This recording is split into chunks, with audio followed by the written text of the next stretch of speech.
I used to believe that the worst moment in a man's life was the second he realized his marriage was dying. Turns out that's wrong.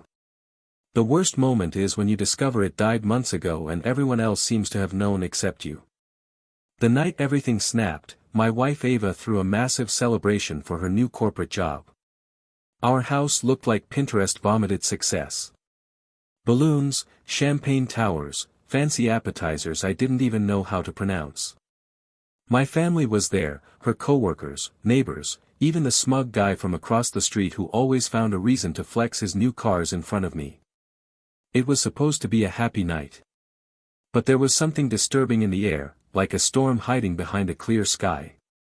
Ava stood in the center of the living room, laughing too loudly, touching people's arms too freely, especially Michael, her new boss.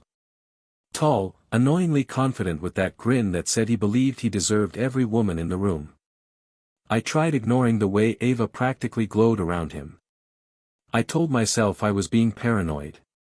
Husbands shouldn't get jealous of shadows, but the shadows were real. Then came the toast. My father, who never liked me enough to hide it, raised his glass and said loud enough for every ear to snap toward him. To the woman feeding our loser son. The crowd laughed. Not awkwardly, not nervously. No, they laughed like it was the funniest truth they'd ever heard. Ava didn't defend me. She didn't roll her eyes or say it was a joke. She smiled.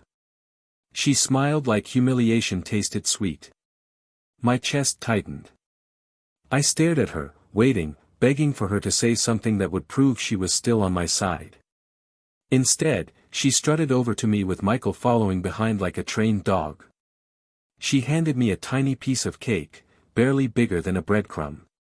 She leaned in, her voice dripping with poison disguised as silk. Accept my cheating or leave. My brain shut down.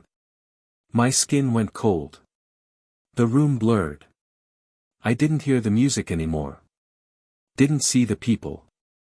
All I could process were the words. Accept my cheating. Not deny. Not explain. Not defend. Except I looked at Michael. He didn't deny it either. He smirked, lifted his glass, and toasted like he'd already won. My wife, the woman I paid rent with, slept beside, trusted.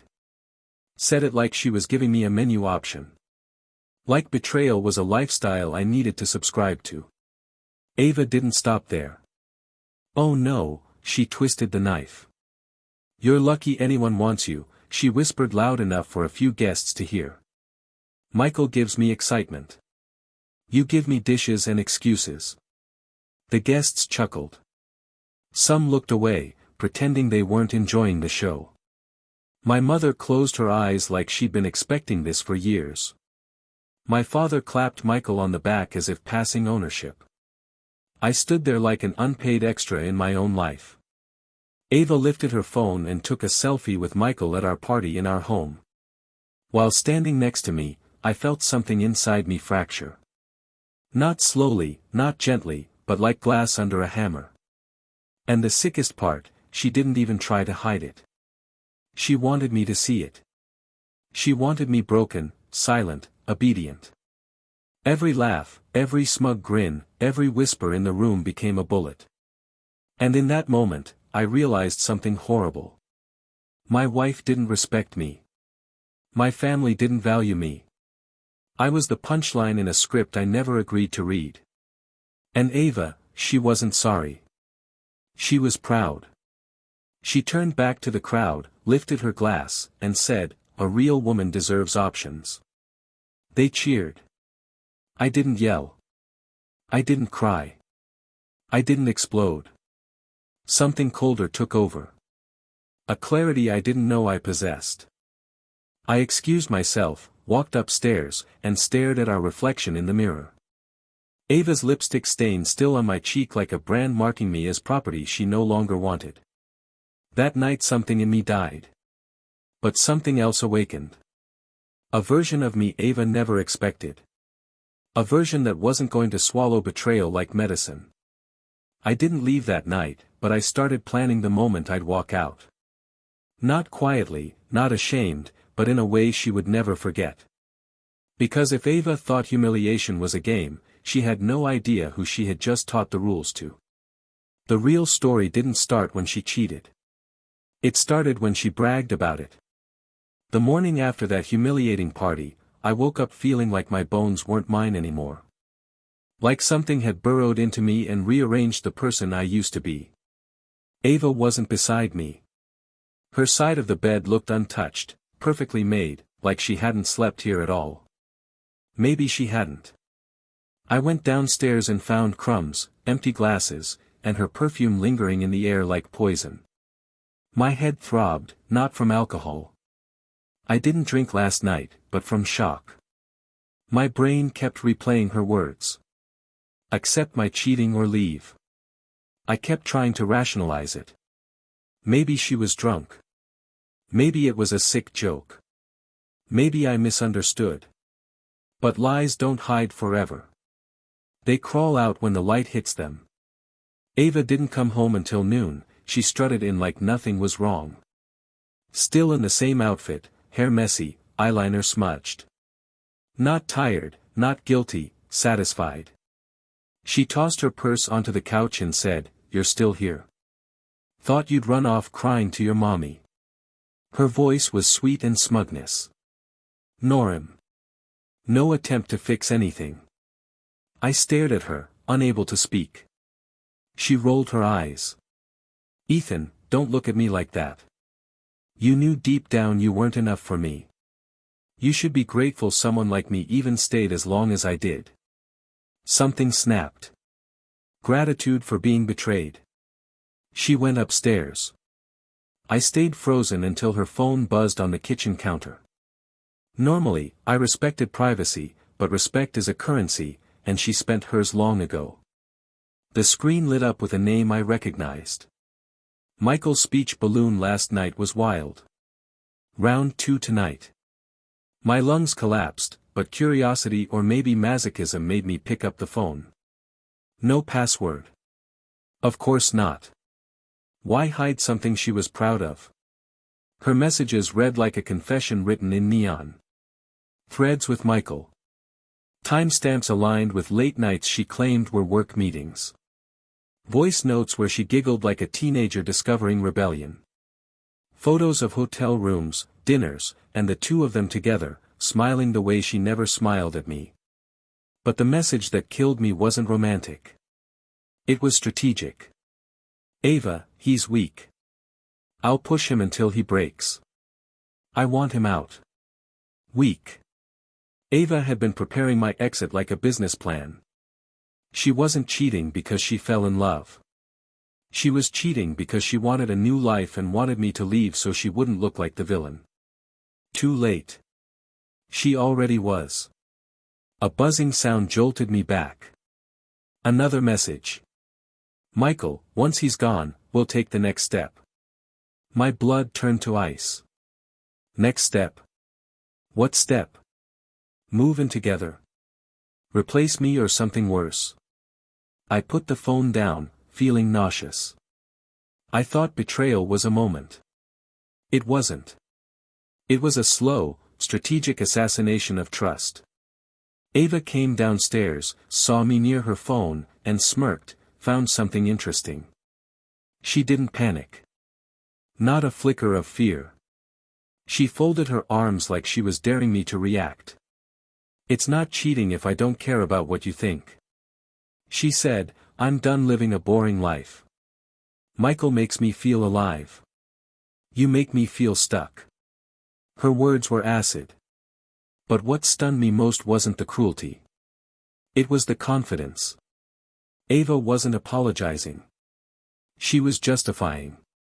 Something inside me shifted. My hurt didn't disappear, but it hardened into resolve. I realized then Ava didn't break me at the party. She sharpened me.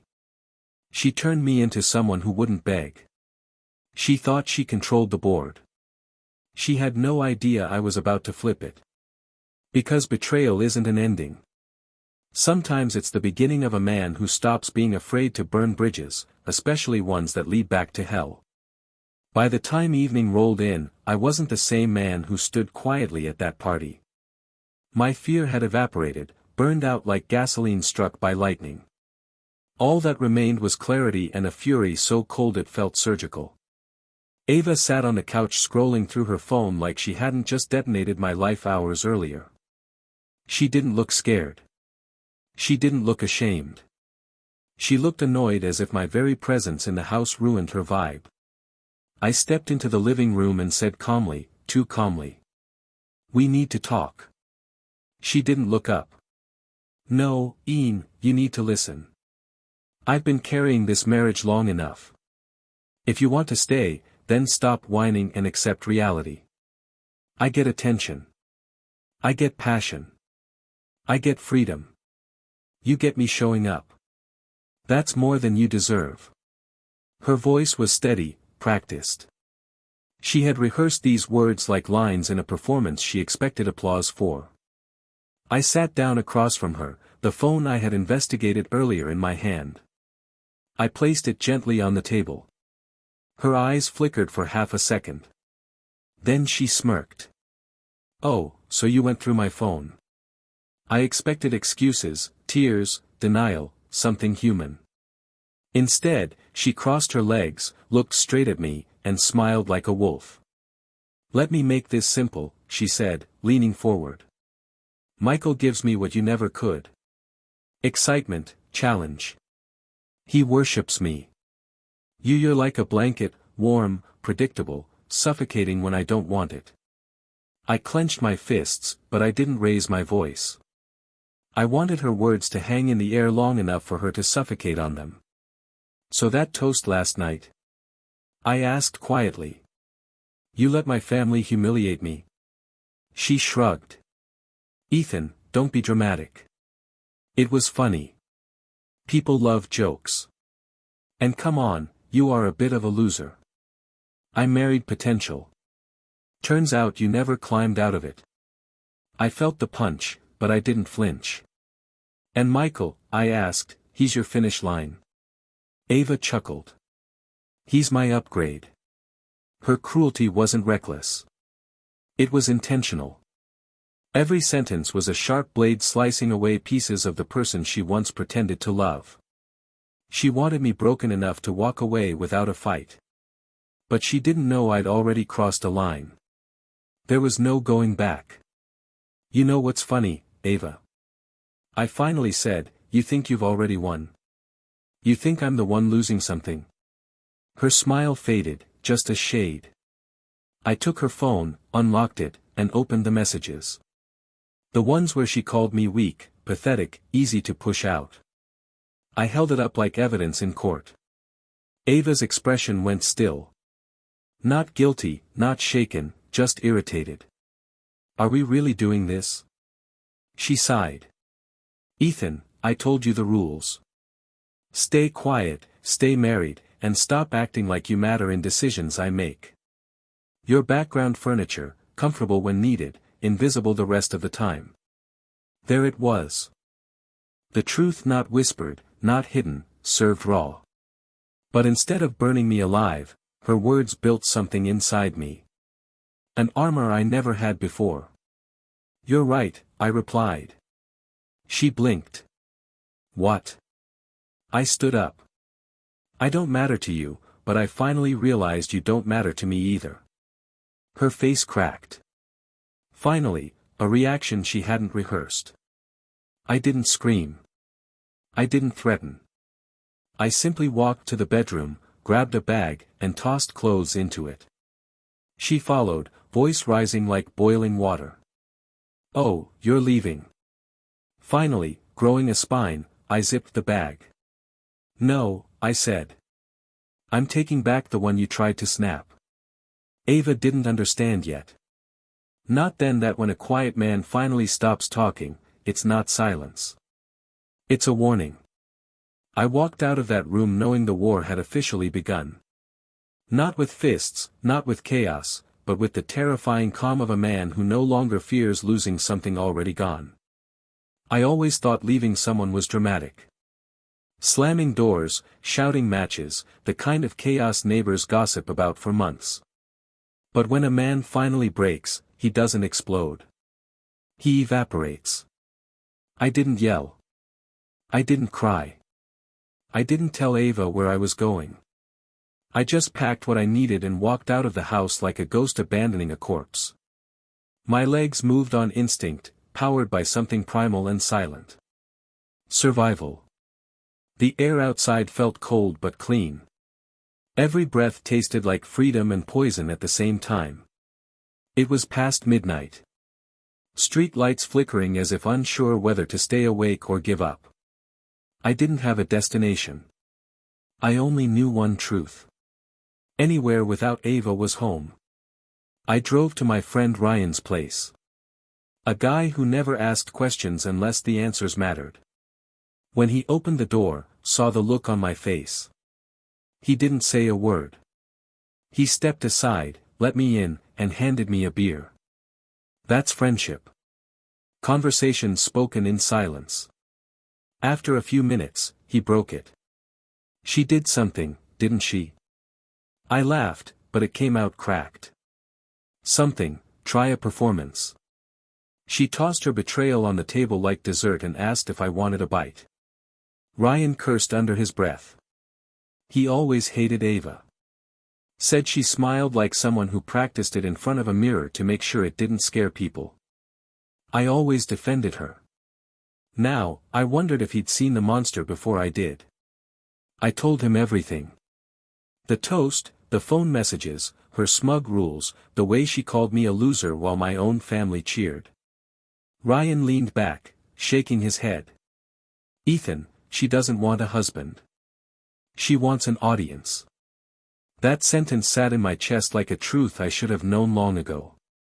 I didn't sleep that night. My phone buzzed again and again. At first, I ignored it until the buzzing turned into a manic storm of notifications. 37 messages, 64 messages, 101 messages. By morning, it was 150. Ava's name lit up every corner of the screen. Where are you? Answer me. Are you seriously doing this? Come back now. Don't be dramatic, Ethan. We need to talk like adults. Stop ignoring me. Some messages were soft, almost tender, like bait. Others were acidic threats dipped in entitlement. The woman who told me to accept her cheating suddenly couldn't accept my absence, and that told me everything I needed to know. Ava didn't want me. She wanted control. My silence was cutting her in ways my voice never could. Around noon, she sent a message that made my blood freeze. If you leave, everyone will know you're unstable. I'll make sure of it. Funny, she wanted me gone, yet threatened to destroy me for leaving. That's when I realized Ava didn't just break vows. She rewrote the definition of loyalty to suit her mood. Ryan looked over my shoulder and whistled. She's spiraling. I shrugged. Good. He smirked. What's your plan? For the first time in 24 hours, I smiled. Not a happy smile. Something colder, sharper. To stop being the guy everyone steps on. If Ava wants a villain, I'll show her how a real one thinks. He nodded like he'd been waiting years to hear me say that. But the truth is, I didn't feel like a villain. I felt reborn. Ava taught me that love without respect is a leash, and I'd been walking myself like a pet. Now I was done licking hands that slapped me. As I turned off my phone, I felt a peace I hadn't felt in years. Not because I escaped, because she finally realized she couldn't own me anymore. And somewhere in that house dripping with her arrogance, Ava Cole was learning the most painful lesson of her life. A man may tolerate betrayal, but he will not forgive indifference. By the second day of my disappearance, Ava had transformed from an arrogant queen into something desperate, feral, and unhinged. Her messages no longer sounded like demands. They were confessions disguised as threats. The woman who told me to accept her cheating or leave now begged for the very stability she once mocked. It was almost poetic. I sat at Ryan's kitchen table scrolling through the hurricane of notifications. Each one cracking the mask she used to wear. Ethan, be reasonable. We can fix this. Don't throw away our life. I didn't mean what I said. Michael wasn't serious. You misunderstood everything. Lies.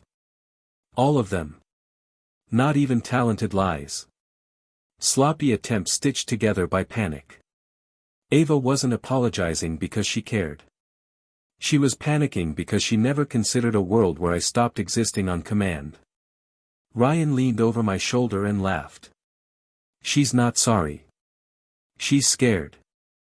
I nodded. Ava doesn't mourn losing people. She mourns losing power. And then at 2:19 p.m., a new message appeared. One that froze my pulse mid-beat. Your mother called. She's worried. Tell her you're okay or I will. Ava using my family as leverage was a line she should have never crossed. She humiliated me in front of them without blinking. But now she wanted to weaponize them to reel me back. That wasn't concern. That was chess. I didn't respond. Silence wasn't just revenge anymore. It was discipline. 2 hours later, another message appeared. Michael says this is childish. He never wanted drama. He feels bad. I snorted. The man who smirked at my humiliation suddenly felt bad. No, what he felt was exposure. Without me in the house, their illicit little kingdom wasn't a rebellion anymore. It was just two selfish people who now had to face each other without a prop. Still, I said nothing. Ava wasn't used to losing the last word. My silence was a mirror she couldn't bear to look into. Then came the message that flipped the entire game. If you don't come home, I'll tell everyone you hit me. Felt like the ground dropped beneath me. Ryan's jaw clenched so hard I thought he'd crack a tooth. That's not just manipulation, he growled. That's nuclear. I stared at the screen, not blinking. Ava wasn't bluffing. She was escalating. A false accusation wasn't a threat. It was a weapon. But here's the twist. She didn't expect. I had already documented everything. Screenshots, timestamps, voice messages, her admissions, her arrogance, her mockery, her demands. Ava taught me how cruel she could be. So, I learned quickly how to turn her cruelty into proof. I texted one sentence. The first words I'd sent her since leaving. Say it again. In writing. The typing bubbles appeared instantly. She was eager, reckless, cornered. She thought she could scare me into returning by fabricating a crime. She typed, if you don't come home, I'll tell everyone you hit. And then she stopped. She realized what she had just done. The bubbles vanished. No message sent. Ryan grinned. She just caught herself.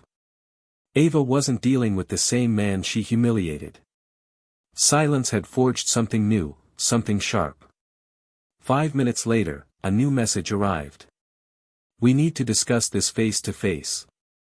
No threats, no insults, just fear. Not fear of losing me. Fear of losing control. Ava finally understood something she never expected. I wasn't her prisoner anymore. And she wasn't the warden. She was just a woman with a crumbling throne. Staring at the ruins of the empire she built on disrespect. As the sun set outside Ryan's window, I felt something shift in me. Not anger, not revenge, but purpose. Ava tried to bury me. Instead, she planted something she couldn't kill. A man who finally saw her not as a wife, but as the obstacle he was born to overcome. I wasn't planning to go back to that house so soon. Not because I feared Ava, but because I enjoyed watching her unravel without my permission. But when someone threatens your entire identity, you don't ignore it. You confront it. On your terms, Ryan handed me my keys while shaking his head. You sure you want to face her? I smirked. I'm not facing her. I'm documenting the collapse. I wasn't going back as a husband. I was going back as a witness to her downfall. The drive home felt surreal. The streets looked the same, but the man behind the wheel wasn't. The doormat she once stepped over had turned into steel, and Ava had no idea. When I arrived, her car was in the driveway. The house lights were on. Curtains cracked open as if she'd been pacing, waiting, rehearsing. Ava didn't expect me. She needed me. I walked in without knocking. Ava appeared from the living room like she'd been summoned. Not a wife greeting her husband, but a predator sensing an intruder in her territory. Her face was a mess of nerves and calculation. She tried to smile, but her lips trembled. "Ethan, you came back." The tone was wrong. It wasn't relief. It was disbelief. Like she couldn't fathom someone choosing not to orbit her.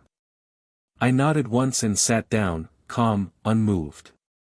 She hovered a moment before sitting across from me. Legs crossed, chin tilted, posture of a queen whose throne was made of cardboard. "We need to talk," she began. I didn't interrupt. I wanted her lies on record. Ava exhaled dramatically, pressing her hand to her chest like a woman auditioning for sympathy. "I didn't mean to hurt you. I was stressed. I exaggerated. Michael was just a distraction. You were distant. You made me feel unseen. I needed attention." There it was. The apology that wasn't an apology. Ava didn't regret what she did.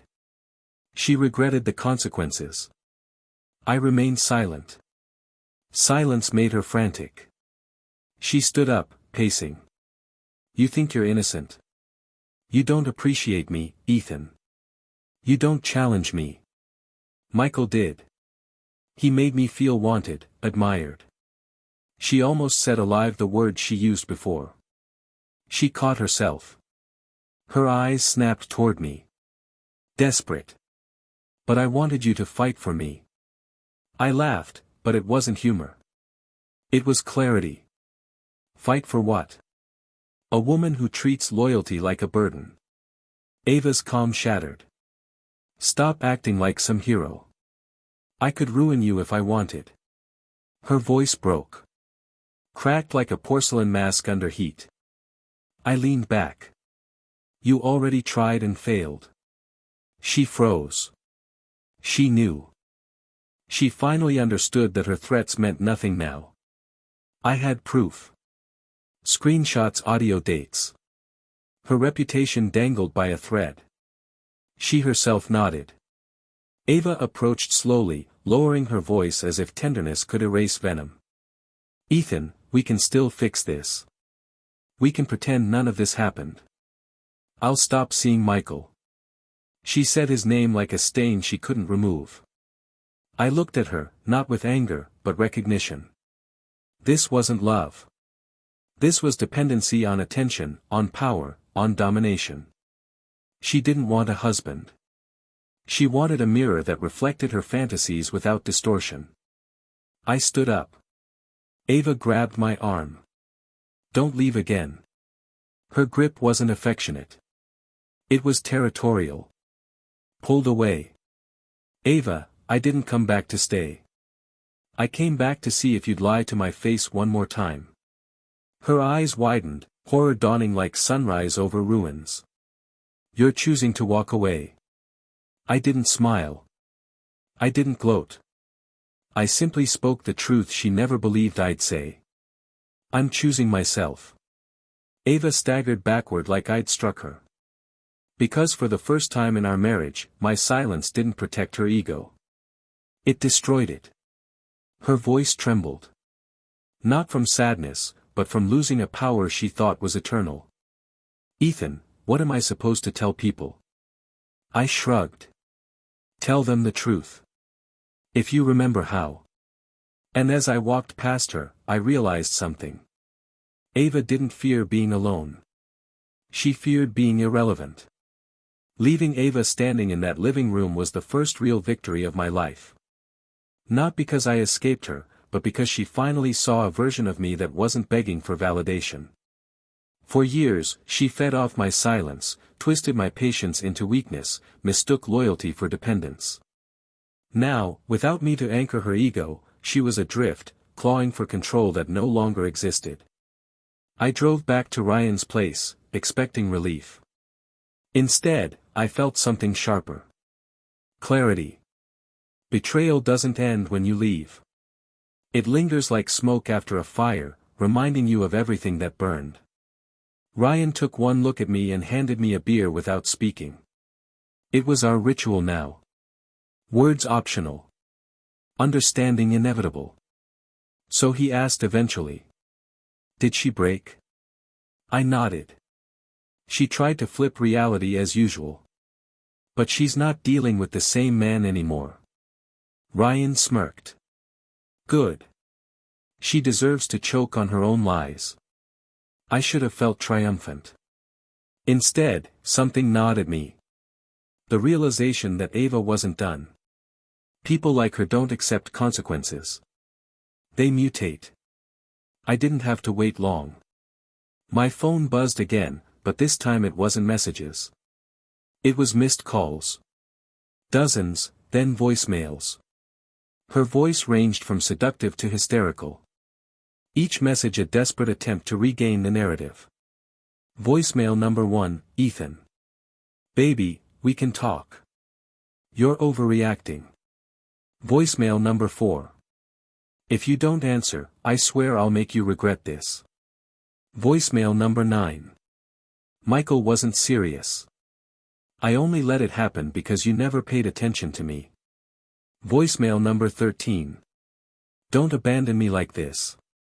You can't just leave. The irony tasted sweet. She the architect of abandonment crying over being abandoned.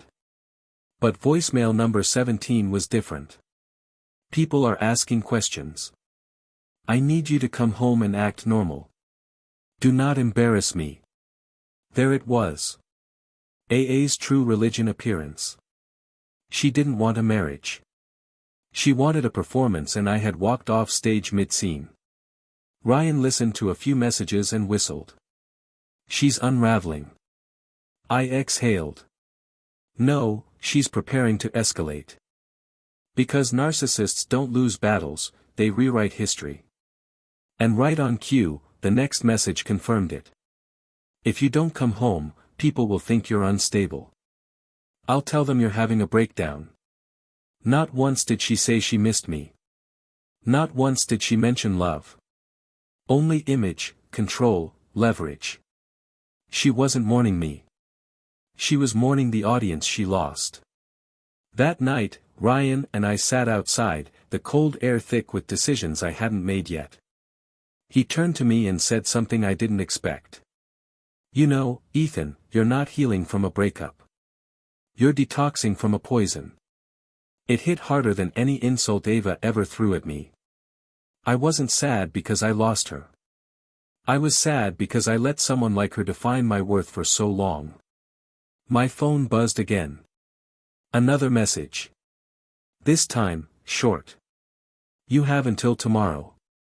Decide. She still believed she was issuing commands. I finally replied. My decision was made the moment you chose someone else. No threats, no emotion, just truth. The one thing she never respected. Within minutes, she called. I declined. She called again and again. Her desperation wasn't romantic. It was territorial. Ava didn't want me back. She wanted control restored. But something shifted that night. Not in her, but in me. I no longer feared her reaction. I anticipated it because men like me don't stay broken forever. Once we stand, we don't kneel again. Ava had unleashed a version of me she couldn't manipulate. A version she couldn't silence. A version she couldn't own. And now the final act was approaching. Not a confrontation, a conclusion. One she would never control. Dawn always arrives quietly, but that morning felt different. The light didn't just fill the room. It illuminated every truth I had refused to see for years. Ava wasn't a partner, a wife, or even a mistake. She was a lesson written in scars I didn't know I was collecting. And today, that lesson would end. I drove to the house one last time, not to reconcile, not to argue, but to close the chapter she thought she owned. My heart wasn't racing. My hands didn't shake. There was no anger left, only purpose. When I walked in, Ava was standing in the hallway like she'd been waiting all night. Her hair was a mess. Mascara smudged, eyes sharp with a mix of hope and panic. She looked less like a queen and more like someone who just realized the castle was rented. Not hers. She opened her mouth before I could speak. Ethan, thank God. Let's talk like adults. We can fix this. Her voice tried to be soft, but desperation leaked through every syllable. She stepped closer, reaching for my arm, but I moved past her and sat down. She hated that being ignored. It wasn't rejection she feared. It was irrelevance. She positioned herself across from me, inhaled, and unleashed her performance. I was overwhelmed. I didn't feel appreciated. Michael was just attention. I never planned to leave you. I just wanted to shake you up. Shake me up. Betrayal repackaged as motivation. Lies wearing perfume. I let her finish. She mistook my silence for surrender. So she asked, smiling with shaky confidence. We start fresh. I leaned in. Ava, this isn't about starting over. This is about admitting what happened. Her smile twitched. I admitted it. I said I was wrong. I shook my head. No, you admitted inconvenience. Not guilt. Her eyes sharpened. What do you want? An apology scroll? Blood? No, I want the truth. She scoffed. Truth is subjective. There it was. The core of her existence. Facts were decor. Reality was clay. I pulled out the folder. I brought printed screenshots, messages, recordings, evidence. She never dreamed I'd collect. Ava's face drained of color. What is this? Everything you thought I was too weak to remember. She grabbed the papers, shredded them as if tearing documents erased actions. You think anyone cares about your little archive? She snapped. I can say you're unstable. People will believe me. This time I smiled. Not the smile she knew, but one that belonged to someone she didn't create. They won't. I slid my phone onto the table, a recording already playing. Ava's voice, cold and clear. Accept my cheating or leave. Her face cracked. Shock, fear, then rage. You recorded me. You taught me to. She stepped back as if the truth physically shoved her. You planned this, she whispered. I stood. No, you scripted it. I just stopped playing my assigned role. Her composure shattered. You can't leave me. You can't make me look like the bad guy. I walked toward the door. Ava, you don't look like the bad guy. I paused. You are. Her scream chased me but couldn't catch me. Not this time. Outside. The air felt cleaner than I remembered. Freedom wasn't loud. It was silent, steady, and terrifying. Like stepping onto a road with no signs, no map, no prison. Ryan once said betrayal was poison. He was wrong. Betrayal is surgery. Cuts away illusions and leaves only what's real. I didn't lose a marriage. I escaped a cage made from vows she never honored. I don't hate Ava. Hate implies attachment. What I feel now is nothing, and nothing is powerful. Nothing is peace. My final advice, never confuse loyalty with self-sacrifice. Never let someone treat your love like currency, and never fear losing someone who never valued finding you. Ava didn't break me. She introduced me to myself. And that was the one gift she never meant to.